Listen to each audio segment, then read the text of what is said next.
What's up everyone? 1TVPH. For today's video ay tuturuan ko po kayo kung paano po kayo mag-a-apply ng NBI clearance. But before anything else po, dapat naka-on po yung ating Wi-Fi or naka-on po yung ating data para po ma-access po natin yung ibibigay ko pong link sa inyo for NBI clearance. Let's open our Google Chrome sa mga cellphone po natin and then ilalagay po natin yung description ng NBI clearance.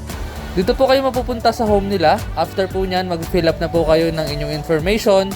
Una po dyan is your birthday, status, first name, last name, middle name, and make sure po na active po yung number na ibibigay nyo and yung email address po na ibibigay nyo rin.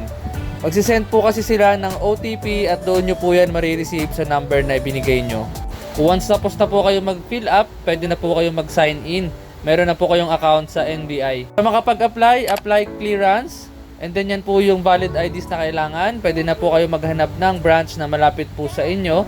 Scroll down, yan po yung mga mode of payment. Bibigyan nila kayo ng reference number for payment. Kung nabayaran mo na yung reference galing dun sa NBI, you are good to go!